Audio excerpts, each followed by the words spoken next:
និពន្ធអស់ពឹងคล้ายជានាងថ្មអក្សរាទៀកតឈោស្រង់ទឹកភ្នែកបាយយន់កនដាមុខសោកាសងវែក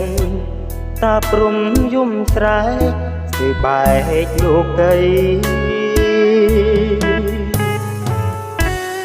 ប្រាងព្រះវិហីរងីម្នាក់អាយស្រែកយំក្តែងក្តែងខ្លាចបដូរឈ្មោះថ្មី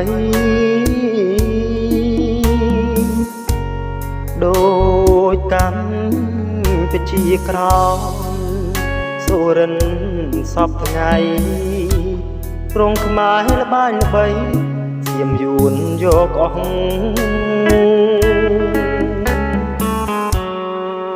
ខាងលិចក៏បាត់ខាងកើតក៏បងកណ្ដាលលិចលងស្ទើលុងប្រលឹងក្នុងភ្លើងសង្គ្រាមចោលសាច់យកឆ្អឹងដំរីក្បាលរឹង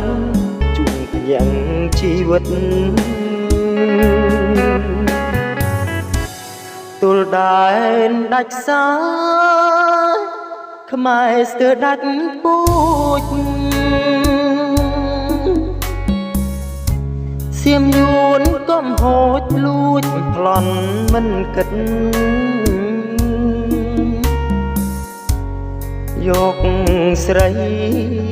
ទាំងស្នេហ៍យកប្រាំងទាំងចិត្តថ្ងៃក្រោយដីពិតខ្មែរនៅប៉ុណ្ណា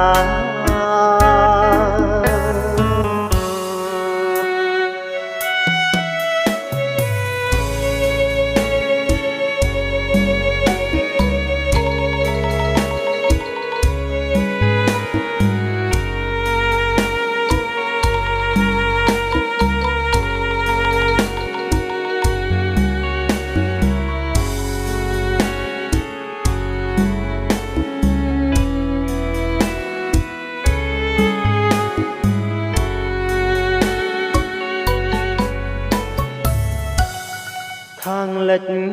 ក៏បាត់ខាងកើតក៏បងកណ្ដាលលិចលងស្ទើលុងប្រលឹង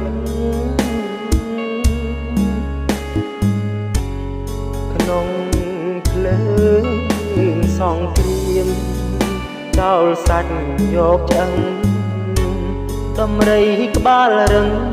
ជួងយ៉ាងជីវិតទូលដែនដាច់សាយខ្មែរស្ទើរដាច់ពូជសៀមយួនកំហូចលួចប្លន់មិនគិត